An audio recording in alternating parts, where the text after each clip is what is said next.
السلام علیکم ورحمۃ اللہ وبرکاتہ نحمدہ ونصلی علی رسولہ الکریم اما بعد فاعوذ باللہ من الشیطان الرجیم بسم اللہ الرحمن الرحیم رب اشرح لی صدری ویسر لی امری واحلل عقدۃ من لسانی یفقہوا قولی والفجر ولیال عشر، قسم ہے فجر کی اور 10 راتوں کی، والشفع والوتر اور طاق اور جفت کی، حل فی ذالک قسم لذی حجر، کیا اس میں عقل والوں کے لیے کوئی قسم ہے، کوئی گواہی ہے، کوئی نشانی ہے۔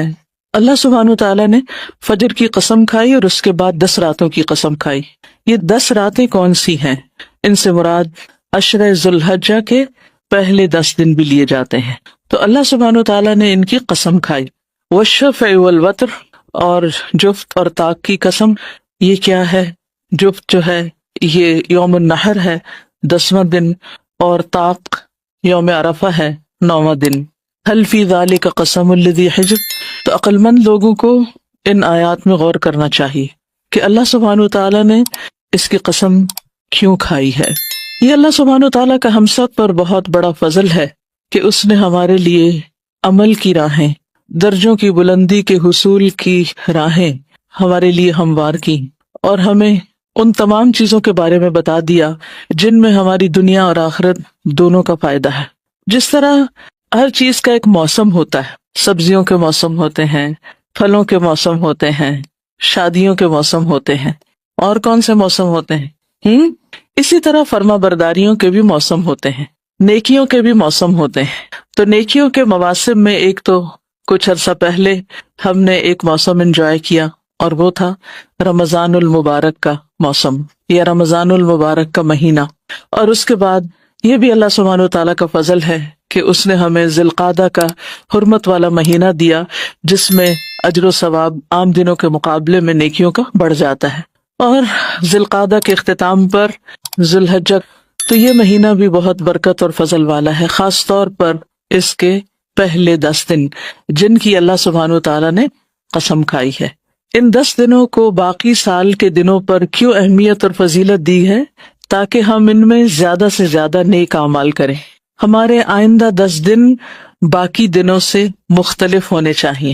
روزانہ کی روٹین میں ہم جو نماز، روزہ، صدقہ خیرات کرتے ہیں وہ تو کرتے ہی ہیں، لیکن ان دنوں میں، اس موسم میں ہمیں خاص طور پر نیکیوں میں بھاگ دوڑ کرنی ہے، کثرت سے نیک کام کرنے ہیں، اور ایک دوسرے سے آگے بڑھنا ہے۔ فاستبقوا الخیرات، ان کو نہیں دیکھنا جو ان دنوں میں بھاگ دوڑ نہیں کر رہے کہ اچھا وہ بھی تو سو رہا ہے میں بھی سو جاؤں، وہ بھی تو نہیں کر رہا میں بھی نہیں کرتا، بلکہ ان کو دیکھنا جو ہم سے آگے ہیں، جو نیک کام کر رہے ہیں۔ اور حقیقت میں نیک کام وہ ہوتا ہے جس کو کرنے کے بعد انسان اپنے رب کے قریب ہوتا ہے۔ رب العالمین، جسے پوری کائنات بنائی، جس نے مجھے اور آپ کو پیدا کیا، جس نے ہمیں ہر نعمت سے نوازا، جس نے ہمیں ہر طرح کا رزق عطا کیا، اس کے شکرانے کے طور پر ہمیں ایسے کام کرنا ہے جس سے ہمارا رب ہم سے راضی ہو جائے۔ ان دنوں کے بارے میں رسول اللہ صلی اللہ علیہ وسلم نے خود گواہی دی ہے کہ یہ سال کے بہترین دن ہیں، اور اللہ سبحانہ وتعالیٰ نے کیا گواہی دی قسم کھا کر؟ ولیال عشر، کہ یہ بھی عظمت والی چیز ہے، اس کی طرف توجہ کرو۔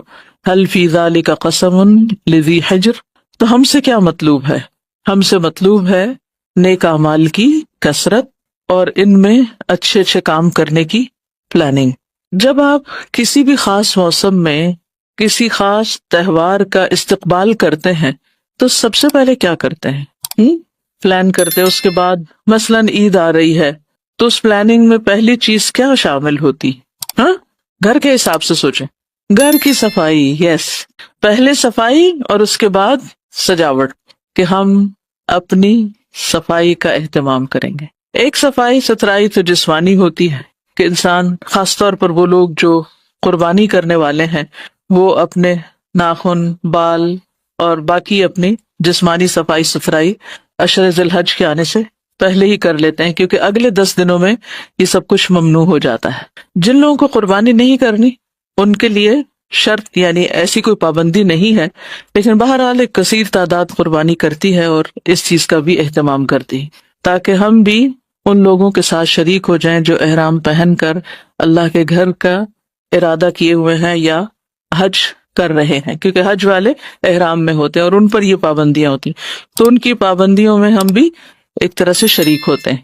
دوسری بات یہ ہے کہ اللہ سبحانہ و تعالی توبہ کرنے والوں اور پاک صاف رہنے والوں سے محبت کرتا ہے، تو جہاں آپ اپنی جسمانی صفائی ستھرائی کا خیال کریں گے، یعنی خصوصی طور پر ایک طرح سے، وہاں اپنے گناہوں کی صفائی کا بھی خصوصی اہتمام کرنا ہے۔ تو اس کے لیے کیا کرنا ہے؟ سچی توبہ، یعنی اللہ سبحانہ تعالیٰ سے ان سب گناہوں کی معافی مانگے جو رمضان اور آج تک ان 2 مہینوں میں ہو چکے ہیں، شوال اور ذی القعدہ میں، کیونکہ گناہ ہماری نیکیوں کے راستے میں رکاوٹ ہوتے ہیں۔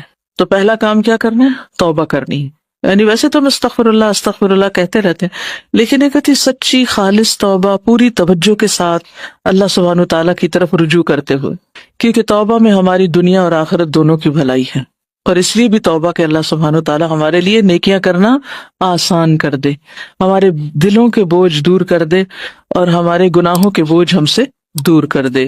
اللہ تعالیٰ فرماتے ہیں وَتُوبُوا إِلَى اللَّهِ جَمِيعًا أَيُّهَا الْمُؤْمِنُونَ لَعَلَّكُمْ تُفْلِحُونَ، تم سب اللہ کے حضور توبہ کرو اے ایمان والو، تاکہ تم فلاح پا سکو۔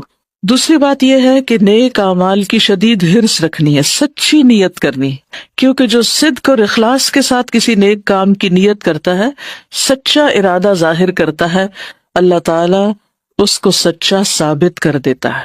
جب ہم ہاف ہارٹیڈلی کوئی کام کرنا چاہتے ہیں نا، اچھا، اور شیطان ہمیں ڈراتا ہے، 2 دشمنوں کا تو آپ کو پتہ ہی، ایک اندر بیٹھا ہوا ایک باہر ہے، 2 طرف سے زد میں ہے، ایک کا مقابلہ پھر بھی آسان ہوتا ہے لیکن 2 کا مقابلہ تو اور مشکل ہو جاتا ہے۔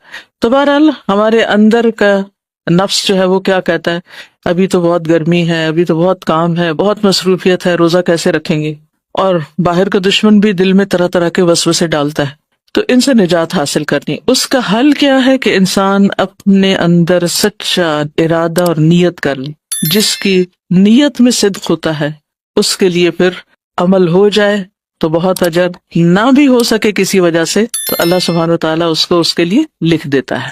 وَالَّذِينَ جَاهَدُوا فِينَا لَنَهْدِيَنَّهُمْ سُبُلَنَا وَإِنَّ اللَّهَ لَمَعَ الْمُحْسِنِينَ، جو لوگ ہماری راہ میں جد و جہد کرتے ہیں ہم یقیناً انہیں اپنی راہیں دکھا دیتے ہیں، اور اللہ یقیناً محسنین کے ساتھ ہے۔ تیسری چیز، آئندہ عشرے میں عبادت کے ساتھ ساتھ گناہوں سے دوری اختیار کرنا۔ اپنا محاسبہ کیجئے کہ اب تک کون سے گناہ ہیں جو میں نہیں چھوڑ پا رہی، مجھے پتا ہے یہ گناہ ہے اور پھر بھی میں نہیں چھوڑ رہی، تو ان کو شعوری طور پر چھوڑنے کا ارادہ اور ان سے دوری، یعنی ہر وہ کام جس سے انسان اللہ سبحانہ تعالیٰ کی رحمت سے دور ہو جاتا ہے اس کو چھوڑ دینا ہے۔ اس لیے گناہوں کو چھوڑنے کا ارادہ اور اس کے لیے کوشش، اور اس کے ساتھ ساتھ نیکیاں کرنے کا پکا ارادہ، ٹھیک ہے۔ اللہ سبحانہ تعالیٰ سے ہمیں دعا کرنی ہے کہ اللہ تعالیٰ ہمیں توفیق عطا فرمائے۔ اب کچھ باتیں ہم عشرے کے حوالے سے کریں گے۔ اس کا ہر دن قیمتی ہے، ہر دن ہمیں نیکیاں کرنا ہے، لیکن خاص طور پر جو اس عشرے کا افضل ترین دن ہے وہ کون سا دن ہے؟ 9 ذی الحجہ، عرفہ کا دن، یوم عرفہ۔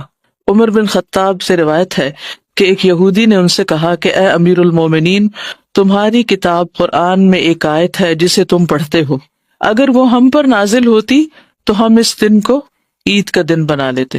پوچھا وہ کون سی آیت ہے؟ تو اس نے کہا الیوم اکملت لکم دینکم واتممت علیکم نعمتی ورضیت لکم الاسلام دینا۔ عمر رضی اللہ عنہ نے فرمایا ہم اس دن اس مقام کو خوب جانتے ہیں جب یہ آیت رسول اللہ صلی اللہ علیہ وسلم پر نازل ہوئی، اس وقت آپ عرفات میں جمعہ کے دن کھڑے ہوئے تھے۔ تو گویا قرآن کا آغاز کب ہوا تھا؟ نبی صلی اللہ علیہ وسلم کو نبوت کب ملی تھی؟ رمضان میں، اور تکمیل کب ہوئی؟ ذی الحجہ میں۔ کہ اللہ سبحانہ تعالیٰ نے خود فرمایا الیوم اکملت لکم دینکم، آج میں نے تمہارے دین کی تکمیل کر دی، تمہارے لیے دین مکمل ہو چکا ہے۔ تو آغاز بھی بابرکت اور اختتام بھی بابرکت۔ اور مجھے اچھی طرح یاد ہے کہ پچھلا ہمارا جو تعلیم القرآن جو لاسٹ میں نے تکمیل کروائی تھی، جس کو میں نے پڑھایا تھا، اللہ سبحانہ تعالیٰ کی طرف سے میری کوئی ایسی پلاننگ نہیں تھی، لیکن اتفاق ایسا ہوا کہ جس وقت حاجی عرفات میں تھے اس وقت ہماری تکمیل ہو رہی تھی، یعنی وہ 2 چیزیں اتفاق سے اکٹھی ہو گئیں۔ تو بہرحال یہاں تو ہم چھٹی کرتے ہیں نا اس دن، اس لیے کوئی کام ہو نہیں سکتا کیونکہ آپ نے روزہ رکھنا ہے 9 ذی الحج کا تو 12. تو اس لحاظ سے بھی یہ دن بہت افضل دن ہے، عرفات کا دن. اور پھر اس دن حاجیوں اور غیر حاجیوں دونوں کی بخشش ہوتی. 9 ذی الحجہ کا دن نبی صلی اللہ علیہ وسلم نے فرمایا تمہارا دوپہر کے بعد عرفات میں کھڑے ہونا، قیام، وقوف، کیونکہ بہت سے لوگ حج کرنے جاتے ہیں اور وہ وقوف نہیں کرتے، اپنے خیموں کے اندر ہی بیٹھے رہتے ہیں یا لیٹ جاتے ہیں یا کھانا کھا کے سو جاتے ہیں کہ ہم حج کر رہے ہیں. تو اس دن اگر دھوپ زیادہ نہ ستائے تو کھلے آسمان کے نیچے خیمے سے ذرا باہر نکل کر کھڑے ہو کر دعائیں مانگے. تھک جائیں تو بیٹھ بھی جائیں، لیکن وقوف زیادہ بہتر ہے. یہ تو عرفات والوں کے لیے. تو اس دن اللہ سبحانہ وتعالیٰ آسمان دنیا پر نازل ہوتا ہے. ویسے تو اللہ سبحانہ وتعالیٰ کے نزول کا وقت کیا ہے؟ رات کا پچھلا پہر، لیکن اس دن کو نازل ہوتے ہیں اور فرشتوں سے تم پر فخر کرتے ہیں. اللہ تعالیٰ فرماتا ہے کہ میرے بندے میرے پاس کھلے اور گہرے راستے سے پراگندہ حالت میں آئے، تھکے ہارے، پسینے والے، میل کچیل والے، جو میری رحمت اور جنت کے امیدوار ہیں. انہیں اس میدان تک صرف یہی چیز لائی ہے، یعنی یہ مراد ہے. بس اگر تمہارے گناہ ریت کے ذروں یا بارش کے قطروں یا سمندر کی جھاگ کے برابر بھی ہوں تو میں انہیں بخش دوں گا. تو یہ حاجیوں کے لیے بشارت ہے. آپ بھی سچی نیت کر لیں حج کی، ٹھیک ہے. میرے بندو لوٹ جاؤ، تم بخشائے ہو، اور ان کی بھی مغفرت ہے جن کی تم نے سفارش کی. اس کا کیا مطلب؟ یعنی جو وہاں پہنچے وہ باقی اپنے رشتہ داروں، دوستوں، عزیزوں سب کے لیے خوب دعا کریں. تو نہ صرف یہ کہ ان کے وہاں ہونے سے ان کی بخشش ہوگی بلکہ پیچھے والوں کی بھی ہو جائے گی. کتنی بڑی خوشخبری. یہ صحیح الترغیب والترہیب کی حدیث ہے. پھر پیچھے والے اور کیا کریں؟ روزہ رکھیں. اور اس روزے کا ثواب کتنا ہے اور اجر کیا ہے؟ 2 سال کے گناہوں کی معافی. ابو قتادہ انصاری سے روایت ہے کہ آپ صلی اللہ علیہ وسلم سے عرفہ کے دن کے روزے کے بارے میں پوچھا گیا تو آپ نے فرمایا گزرے ہوئے 1 سال اور آنے والے سال کے گناہوں کا کفارہ بن جاتا ہے. ٹھیک ہے. جو لوگ حج پر ہوں وہ عرفہ کے دن روزہ نہیں رکھتے، یہ فرق ہوتا ہے. وہ لوگ بغیر روزے کے دعائیں کرتے ہیں، وقوف عرفات کرتے ہیں، اور جو یہاں ہوتے ہیں وہ کیا کرتے ہیں؟ روزہ رکھتے ہیں. اس دن کی بہترین دعا کیا ہے؟ لا الہ الا اللہ وحدہ لا شریک لہ لہ الملک ولہ الحمد وہو علی کل شیء قدیر. یہ کلمہ وہاں کے لوگ تو پڑھیں گے ہی، آپ بھی یہاں پڑھ سکتے ہیں. تو اس دن خاص طور پر اس کی تسبیحات کیجئے. یہ دن آگ سے آزادی کا دن ہے. حضرت عائشہ فرماتی کہ رسول اللہ صلی اللہ علیہ وسلم نے فرمایا اللہ سبحانہ و تعالی عرفہ کے دن سے زیادہ کسی دن اپنے بندوں کو دوزخ سے آزاد نہیں کرتا. یعنی سب سے زیادہ لوگ اس دن جہنم کی آگ سے آزاد ہوتے ہیں، اور اللہ سبحانہ وتعالیٰ اپنے بندوں کے قریب ہوتا ہے. پھر فرشتوں کے سامنے اپنے بندوں پر فخر فرماتے ہوئے فرماتا ہے کہ یہ سارے بندے کس ارادے سے آئے ہیں، یہ یہاں کیوں پہنچے ہیں؟ تو obviously فرشتے کیا جواب دیتے ہوں گے؟ یہ بخشش چاہتا ہے، گناہوں کی معافی کے لیے آئے. 9 ذی الحج کے علاوہ اگر ہو سکے تو باقی عشرے کے بھی روزے رکھ لیجئے، یعنی باقی دنوں کے. 10 تاریخ عید کو تو نہیں رکھیں گے لیکن 9 روزے تو ہو ہی سکتے ہیں. رمضان کے روزوں کی قضا باقی سال میں بھی دی جا سکتی، لیکن ان 10 دنوں کے روزے صرف انہی 10 دن میں ہی رکھنے ہوتے ہیں، تب ان کی فضیلت ہے. آپ یہ نہیں کر سکتے کہ یہ اس عشرے کے روزے آپ 1 مہینہ بعد رکھ لیں یا پہلے رکھ لیں. نو، وہ انہی دنوں میں ہی رکھیں گے تو اس کا اجر و ثواب زیادہ ہوگا عام دنوں کے مقابلے میں. ٹھیک ہے. 10واں دن جو ہے وہ یوم النحر، قربانی کا دن ہے. رسول اللہ صلی اللہ علیہ وسلم نے فرمایا اللہ کے نزدیک افضل دن یعنی افضل ترین دن یوم النحر، اور اس کے بعد یوم القر یعنی 11 ذی الحجہ بھی ہے، کیونکہ اس دن بھی قربانی کی جاتی. اور جو قربانی کرنا چاہتا ہو وہ کیا کرے؟ ان دنوں میں ناخن اور بال نہ کاٹے. قربانی کے بارے میں قرآن مجید میں آتا ہے ان صلاتی ونسکی ومحیای ومماتی للہ رب العالمین. بے شک میری نماز، میری قربانی، میرا جینا اور میرا مرنا اللہ رب العالمین کے لیے. تو اس دن جب ہم قربانیاں دیکھتے ہیں تو کیا یاد آتا ہے؟ جب آپ کے سامنے ایک بکرا یا اونٹ ذبح ہو رہا ہو تو کیا یاد آتا ہے؟ اپنی موت بھی یاد آتی کہ یہ تو اللہ کے راستے میں جا رہا ہے. کیا ہماری موت بھی اللہ کے راستے میں ہوگی یا اپنے نفس کو خوش کرتے ہوئے، لوگوں کو خوش کرتے ہوئے، شیطان کو خوش کرتے ہوئے ہوگی؟ ظاہر ہے جس راستے پر آج آپ چل رہے ہیں اسی راستے پر ہی اختتام ہوگا. تو بہرحال یہ یاد رہے کہ یہ دن دنیا کے افضل ترین دنوں میں سے ہیں. یعنی عشرہ ذوالحجہ کے دن افضل ترین دن، یہ حدیث میں آتا ہے، اور ان دنوں میں کیا گیا کوئی بھی نیک عمل، چاہے روزہ ہو یا نوافل ہو یا صدقہ خیرات ہو یا کسی مریض کی عیادت ہو یا گھر والوں کی خدمت ہو کہ ان کے لیے آپ سحری بنا رہے ہیں، افطاری بنا رہے ہیں، یہ سارے کام اللہ کی خاطر اگر آپ کر رہے ہیں تو ان کا اجر و ثواب عام دنوں سے کہیں زیادہ ہے۔ آپ یہ بھی کر سکتے ہیں کہ اگر آپ کے کچھ قضا روزے رہتے ہیں تو ان کی نیت سے بھی آپ ان دنوں میں روزے رکھ سکتے ہیں، تو عشرہ ذی الحجہ کے بھی جو فضیلت ہے وہ بھی آپ کو مل جائے گی اور قضا روزے بھی پورے ہو جائیں گے۔ بس آخری جو 9 ذی الحجہ کا روزہ ہے وہ آپ اسی نیت سے رکھ لیں تاکہ وہ خاص اس کی جو فضیلت ہے وہ حاصل ہو سکے۔ ابن عباس کہتے ہیں کہ رسول اللہ صلی اللہ علیہ وسلم نے فرمایا، اللہ تعالیٰ کو کوئی نیک عمل کسی دن میں، کوئی نیک عمل کسی دن میں اتنا پسندیدہ نہیں جتنا ان دنوں میں پسندیدہ اور محبوب ہوتا ہے، یعنی عشرہ ذی الحجہ۔ صحابہ نے کہا، اے اللہ کے رسول، کیا جہاد فی سبیل اللہ بھی نہیں؟ فرمایا، نہیں، جہاد فی سبیل اللہ بھی نہیں، مگر جو شخص اپنی جان اور مال لے کر نکلا ہو پھر کچھ واپس نہ لایا ہو، پھر کچھ واپس نہ لایا، یعنی شہید ہو گیا ہو، تو شہادت کا مرتبہ بہرحال بلند ہے۔ راوی کہتے ہیں کہ سعید بن جبیر ذی الحجہ کے 10 دن داخل ہونے کے بعد عبادت میں بہت زیادہ کوشش کرتے تھے، اتنی جس کی وہ قدرت نہیں رکھتے تھے، یعنی عام دنوں میں وہ کر نہیں پاتے تھے جتنی وہ ان دنوں میں کیا کرتے تھے۔ تو ہم کیا کیا کر سکتے ہیں؟ نمبر 1، ذکر و اذکار کر سکتے ہیں۔ مثلا آپ پیریڈز میں ہیں، آپ کو نماز نہیں پڑھنا اور کام نہیں آپ کر پا رہے، روزہ نہیں رکھ پا رہے، تہجد نہیں پڑھ سکتے، تو آپ کیا کریں؟ کثرت سے ذکر کریں۔ کوئی چیز آپ کو ذکر سے نہیں روک سکتی، اس کے لیے وضو کے ساتھ ہونا بھی شرط نہیں، کیونکہ اس کی تلقین آپ نے خود فرمائی۔ آپ نے فرمایا کوئی دن اللہ کے ہاں ان 10 دنوں سے زیادہ عظمت والا نہیں، اور نہ ہی کسی دن کا عمل اللہ تعالیٰ کو ان 10 دنوں کے عمل سے زیادہ محبوب ہے، بس تم ان 10 دنوں میں کثرت سے تحلیل یعنی لا الہ الا اللہ، تکبیر اللہ اکبر اور تحمید الحمدللہ کہو۔ تو ان 10 دنوں میں جو ذکر سب سے افضل ہے وہ کیا ہے؟ تکبیرات۔ تو اس میں حمد بھی آ گئی، اللہ اکبر بھی آ گیا، اور لا الہ الا اللہ بھی آ گیا۔ ایک اور تکبیر بھی پڑھی جاتی، اللہ اکبر کبیرہ والحمد للہ کثیرا وسبحان اللہ بکرۃ واصیلا۔ نبی صلی اللہ علیہ وسلم نے فرمایا، سب سے افضل کلام سبحان اللہ والحمد للہ ولا الہ الا اللہ واللہ اکبر ہے، یعنی سورج جن چیزوں پر طلوع ہوتا ہے ان میں سب سے زیادہ محبوب مجھے یہ ذکر ہے۔ ایک اور جگہ پر افضل الذکر لا الہ الا اللہ ہے، تو آپ خالی لا الہ الا اللہ بھی پڑھ سکتے ہیں، لا الہ الا اللہ وحدہ لا شریک آخر تک بھی پڑھ سکتے ہیں، اور یہ بھی سبحان اللہ والحمد للہ ولا الہ الا اللہ واللہ اکبر، اور تکبیرات اللہ اکبر لا الہ الا اللہ واللہ اکبر۔ اور پھر اللہ سبحانہ تعالیٰ کا چنا ہوا کلام کون سا ہے جو پسندیدہ ہے، جو اللہ نے اپنے فرشتوں اور بندوں کے لیے چنا، وہ ہے سبحان اللہ وبحمدہ۔ تو اس کی بھی آپ یعنی کثرت کر سکتے ہیں، کم از کم صبح شام 100 بار اس کی تسبیح بیان کریں۔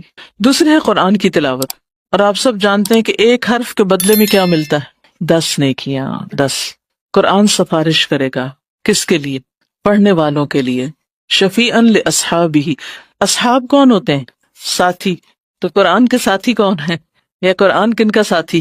جو اس کو ساتھ رکھتے ہیں۔ ساتھی کون ہوتا ہے؟ جو ساتھ ہوتا ہے۔ تو قرآن مجید کو کہاں رکھیں؟ شیلف پر یا ساتھ ساتھ؟ ایک تو دل میں ہوتا ہے، وہ بھی ساتھ ہوتا ہے، وہ سب سے زیادہ ساتھ ہوتا ہے، اور جو دل میں نہیں وہ آپ کے مصحف میں آپ کے ساتھ رہنا چاہیے۔ آپ دیکھیے کہ جن کے دلوں میں ہے وہ تو بہت ہی خوش قسمت ہے۔ نبی صلی اللہ علیہ وسلم نے فرمایا، قیامت کے دن قرآن مجید آئے گا اور کہے گا، اے میرے رب اس کو زیور پہنا دیجیے۔ کس کو؟ قاری قرآن کو۔ تو اس شخص کو عزت کا تاج پہنایا جائے گا۔ قرآن مجید پھر کہے گا، اے رب اور زیادہ اس کی عزت افزائی فرمائیے، تو اس قرآن پڑھنے والے کو عزت کا لباس پہنایا جائے گا۔ قرآن مجید پھر کہے گا، اے میرے رب اس سے راضی ہو جائیے، تو اللہ تعالیٰ اس شخص سے راضی ہو جائے گا۔ پھر اللہ تعالیٰ فرمائے گا، قرآن پڑھتے جاؤ اور جنت کے درجات چڑھتے جاؤ، اور ہر آیت کے ساتھ ایک نیکی بھی زیادہ کر دی جائے گی، یعنی اور زیادہ فضیلت بڑھا دی جائے گی۔ تو اگر آپ سارے کام چھوڑ کے حافظ بننے کے لیے نہیں بیٹھ سکتے ایک جگہ، تو ایک دن میں ایک آیت یا 2 دن میں ایک آیت یا ہفتے میں ایک آیت، یہ تو یاد کر ہی سکتے ہیں نا؟ کیا خیال ہے؟ اس کے لیے بس آپ کو ایک کام کرنا ہوگا، اور وہ یہ کہ کوئی ایک وقت باندھنا ہوگا ٹھیک ہے. اور وہ وقت آپ کی ٹریولنگ ٹائم بھی ہو سکتا ہے، وہ وقت آپ کا رات کو سونے سے پہلے بھی ہو سکتا ہے، وہ صبح اٹھ کر جو فجر کے بعد تلاوت آپ کرتے ہیں وہ بھی ہو سکتا ہے، جو کوئی بھی وقت ہو سکتا ہے، بس اس میں آپ ہوں اور آپ کا قرآن ہو اور آپ کی وہ ایک آیت ہو. ایک آیت یاد کر لیں، ہفتہ بعد اس کو دہراتے رہے، جب 3 ہو جائے 4 ہو جائے نمازوں میں پڑھنا شروع کر دیں، اور پھر آپ جب اس کو دہرائیں تو اس پر غور بھی کریں. آیت وہ ہو جس کا ترجمہ آپ کو آتا، اور اسے بار بار دہرائیں، بار بار دہرائیں، بار بار دہرائیں، اور اس میں غور کریں کریں کریں کریں. اور اگر آپ کو تھوڑی سی عربی آتی ہے نا تو آپ گوگل سرچ پر اسی آیت کو پیسٹ کریں، اور نیچے بے شمار لنک کھلیں گے مختلف تفاسیر کے، آپ اس کو ایک کے بعد ایک پڑھتے جائیں. آپ یقین مانیں کہ یہ وقت جو اس کام میں آپ کا گزرے گا اس سے کہیں زیادہ انجوائبل ہوگا جو آپ ایک بہترین کھانے کی میز پر بیٹھیں جس پہ طرح طرح کی ڈشز ہوں، اور آپ کبھی کچھ کھائیں کبھی کچھ کھائیں، اور جب کھاتے جائیں تو طبیعت بوجھل ہوتی جائے. لیکن جب آپ اس معاہدہ پر، یہ بھی معاہدہ ہے، یہ بھی ایک دسترخوان ہے جس میں لوگوں کی سال ہر سال کی محنتیں ہیں، جس میں انہوں نے ساری ساری زندگی کام کر کے، ارک ریزی کر کے، قرآن میں غور و فکر اور تدبر کر کے ان آیات کے بارے میں لکھا ہے، جمع کیا ہے. جب آپ اس کو پڑھتے جائیں گے آپ کا دل، دماغ، ہر چیز روشن ہوتی جائے گی، یوں لگے گا روشنی کے سمندر میں آپ. لیکن یہ چیز تھوڑا سا وقت لیتی ہے. آپ اس کے لیے سنڈے کا دن رکھ سکتے ہیں جس دن کوئی کلاس نہیں، کچھ نہیں، کوئی دباؤ نہیں، کچھ نہیں، بس انجوائے کریں بیٹھ کے تھوڑی دیر. جو لوگ فقہ القلوب کافی دن سے پڑھ رہے ہیں وہ یہ کر سکتے ہیں، کچھ مشکل نہیں، بس ایک آیت، چھوٹی سی آیت، ایک آیت لے لیں. اقبال نے کہا تھا نا، قرآن میں ہو غوطہ زن اے مرد مسلمان. شعر سب کو آتا، دیکھیں کتنے لوگ بولے ہیں، لیکن کتنے غوطہ زن بھی ہوئے ہیں پھر جو ڈوبے ہوں اور پھر کچھ موتی نکال کے لائیں. آپ یقین کریں اگر اس طریقے سے آپ پڑھیں گے اور حفظ کریں گے اور نمازوں میں پڑھیں گے، آپ کی نمازوں کی کوالٹی یقیناً بہتر ہوگی، کیونکہ آپ نے مشقت کر کے ایک آیت سیکھی ہے نا. اس وقت جس طرح آپ پڑھ رہے ہیں نا، یہ تو انٹرٹینمنٹ، کسی نے پڑھا، پڑھ کے بول دیا، آپ نے سن لیا اور آپ نے سمجھ لیا، ٹھیک ہے یہ پہلا سٹیپ ہے، تھوڑا سا آگے بڑھیں. ٹھیک ہے جو بگنرز ہیں ان کے لیے میں سمجھتی ہوں مشکل، لیکن میری ایک بتائی ہوئی ایک ترکیب جو ہے یہ شاید آپ کو زندگی میں کسی وقت کام آ جائے. یعنی اس قرآن کو اگر آپ نے ساتھی بنانا نا تو ساتھی جو دوست جو ہوتا ہے نا اس کو تنہائی میں لے کے بیٹھتے پھر مزہ زیادہ آتا ہے باتیں کرنے کا. ایک ہوتا ہے نا سب کے ساتھ، اس کا اپنا ایک مزہ ہے، اس وقت ہم پڑھ رہے ہیں قرآن کی بات، اور ایک یہ ہے کہ سب اپنے اپنے کاموں میں لگے اور آپ لے کے بیٹھے ہوئے تفاصیل، اس کو پڑھ رہے ہیں، اس کو پڑھ رہے ہیں، اس کو پڑھ رہے ہیں، روشنی پہ روشنی پہ روشنی پہ روشنی. اور آپ یقین کریں کہ اگر آپ کو 50% بھی سمجھ آتا ہے نا، کئی چیزیں آپ اس میں سے سیکھ جائیں گے. اس میں نہ کہیں ہمیں نہیں سمجھ آتی عربی، کرنا تو شروع کریں، کر کے تو دیکھیں.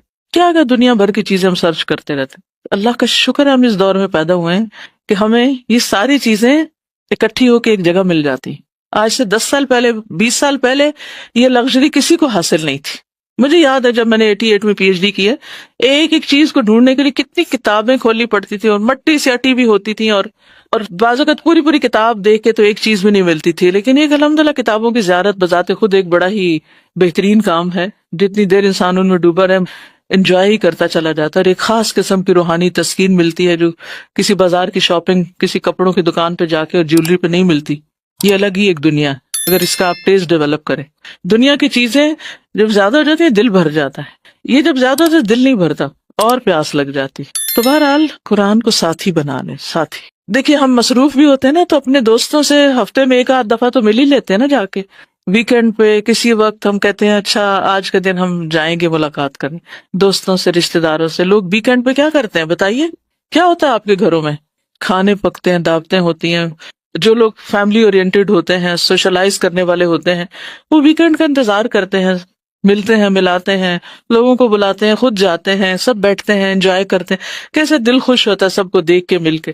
اس سے زیادہ خوشی ہونی چاہیے ہمیں قرآن کی ایک آیت سمجھ آ جائے. تو بہرحال ابھی آپ کو پورے 1 ہفتے سے زیادہ کی چھٹیاں ہو رہی ہیں، اور وہ آپ کے دن ہیں. ٹھیک ہے عید کر لیجئے، ملیے ملائیے، روزہ رکھ لیجئے، سب کچھ، لیکن کچھ نہ کچھ قرآن کے ساتھ، ساتھی جو ساتھ ہو، اس کے ساتھ بھی وقت گزاریے. اگر اللہ آپ کو توفیق دے تو اس عشرے میں 1 قرآن ختم کر لیجئے.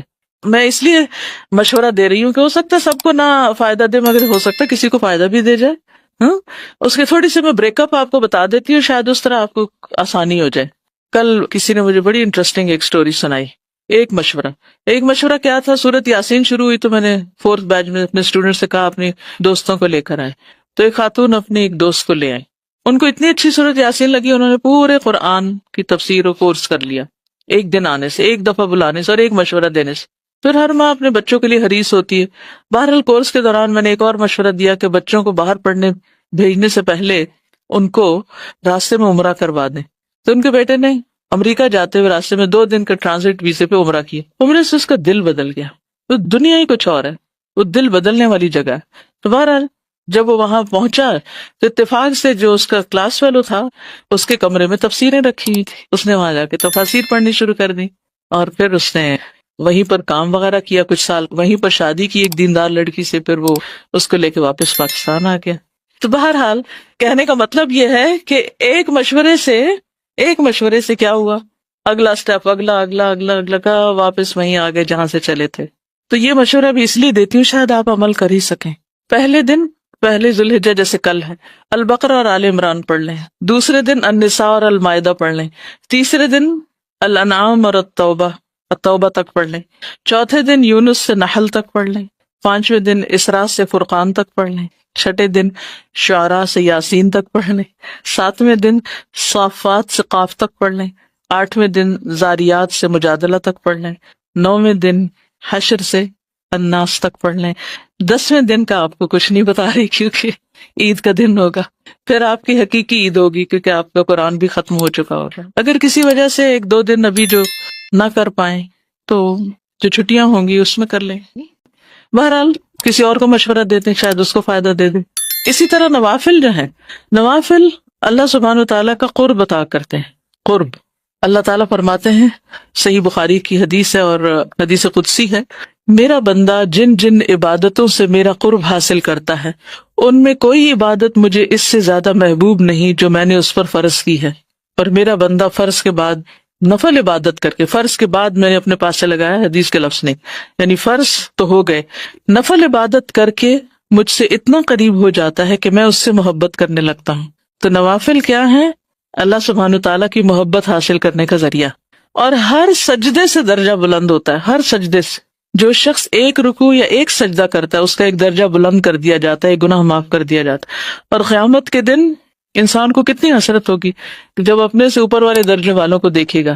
اور پھر حدیث میں آتا ہے، مسند احمد کی روایت ہے، مسلمان بندہ جب اللہ کی رضا حاصل کرنے کے لیے نماز پڑھتا ہے تو اس کے گناہ اس طرح جھڑ جاتے ہیں جیسے اس درخت کے پتے جھڑ رہے ہوں، یعنی جو سوکھا ہوا درخت ہوتا ہے. اور جب نماز کے لیے انسان کھڑا ہوتا ہے سارے گناہ لا کے اس کے کندھے پہ رکھ دیے جاتے ہیں.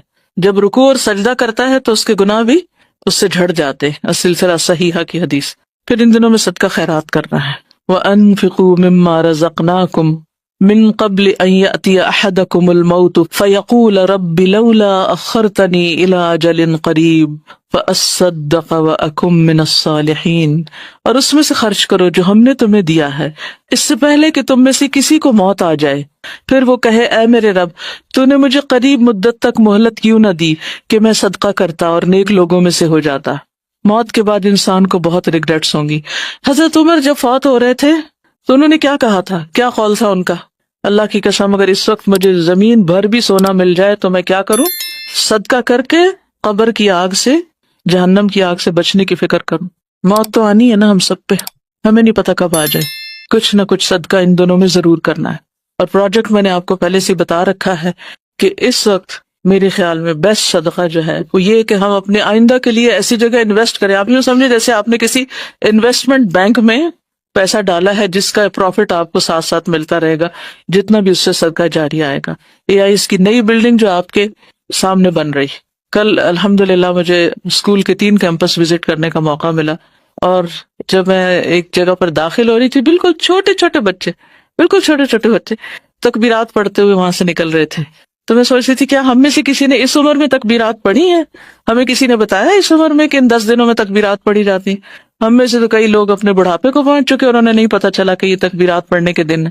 اور ان کے لیے وہ سارے ماڈلز وغیرہ بنائے جا رہے تھے جس میں ان کو عشرہ ذی الحج کی تھیم آ رہی تھی ان کی، کہ وہ ریفریش کرے، بچوں کو پتا چلے کہ حج کیا ہے اور کیسے کرنا ہے اور کیا فائدہ ہے ان دنوں کا. تو جو تعلیم بچپن سے دے دی جاتی ہے اس کا فائدہ ہی کچھ اور ہے. تو بہرحال تو صدقے کو معمولی نہیں سمجھنا، خواہ کھجور کا ایک ٹکڑا ہی کیوں نہ ہو. اور جو اللہ کی راہ میں کوئی چیز خرچ کرتا ہے اس کے لیے اس کا 700 گنا اجر لکھا جاتا ہے. سنن ترمذی کی روایت ہے. نفق فی سبیل اللہ، اللہ کے راستے میں، اللہ کے دین کے راستے میں.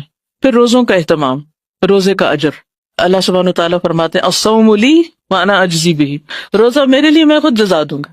اس کی جزا کتنی بڑی ہوگی اس کا کوئی اندازہ نہیں کر سکتا. ابو امامہ کہتے ہیں میں نبی صلی اللہ علیہ وسلم کے پاس حاضر ہوا، میں نے عرض کیا مجھے ایسی چیز کا حکم دیجئے جو میں آپ سے حاصل کر لوں. آپ نے فرمایا روزہ رکھا کرو، کیونکہ اس جیسی کوئی چیز نہیں، کیونکہ اس کے اجر اللہ تعالیٰ نے اپنے ذمہ لے لیا، وہ خود دے گا. اور روزہ جہنم کی آگ سے 70 برس دور کرنے والا عمل ہے. ابو سعید خدری کہتے ہیں کہ رسول اللہ صلی اللہ علیہ وسلم نے فرمایا جو بندہ بھی اللہ کے راستے میں ایک دن روزہ رکھتا ہے، اللہ تعالیٰ اس دن کی وجہ سے اس کے چہرے کو 70 برس کی مسافت تک آگ سے دور کر دیتا ہے. یہ صحیح مسلم کی روایت ہے. پھر اسی طرح یہ دن جب گزرے تو ایک خاص دعا کرنی ہے. اے اللہ، آپ نے ہمیں رمضان نصیب کیا، آخری عشرہ نصیب کیا، طاق راتیں نصیب کی، لیلۃ القدر نصیب کی، اور اب آپ نے اپنی رحمت سے ہمیں یہ عشرہ نصیب کیا اور اس کے 10 فضیلت والے دن. اللہ ہمیں وہ دن نصیب کرنا جس کو یوم المزید کہتے ہیں. کیا کہتے ہیں؟ یوم المزید، جس دن اللہ سبحانہ وتعالیٰ بندوں کو اپنا دیدار کروائیں گے، اور وہ جمعے کا دن ہوگا. یوم المزید اللہ ہم سب کو نصیب کرے. چونکہ یہ بھی حرمت والا مہینہ ہے ذی الحجہ، اس لیے خاص طور پر آپ سب نے حرمتوں کا پاس کرنا ہے. ظلم کی ممانعت ہے اس دن میں، کیونکہ اس کے بارے میں آتا ہے نا ان عدت الشہور عند اللہ 12 شہرا فی کتاب اللہ یوم خلق السماوات والارض منها 4 حرم ذلک الدین القیم ولا تظلموا فیہن انفسکم.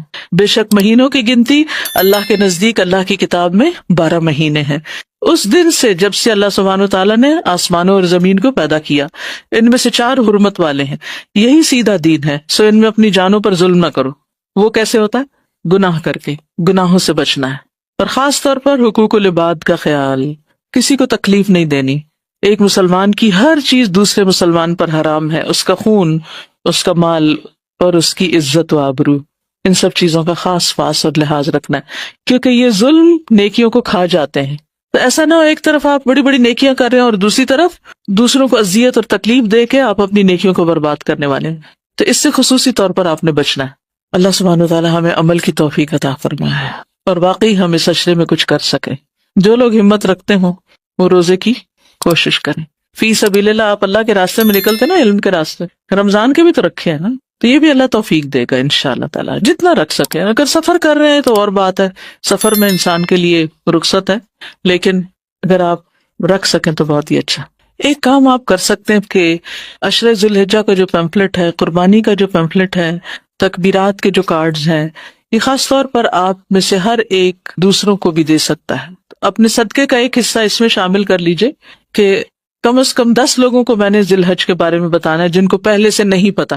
ٹھیک ہے، تو ان کو آپ ایسی چیزیں دے کر بھی انفارم کر سکتے ہیں تاکہ وہ بھی شریک ہوں، اور وہ جو کچھ کریں گے اس کا اجر بھی آپ کو ملے گا. رائٹ، انشاءاللہ. اوکے، سبحانک اللہم و بحمدک، اشہد ان لا الہ الا انت، استغفرک و اتوب الیک. السلام علیکم و رحمۃ اللہ وبرکاتہ.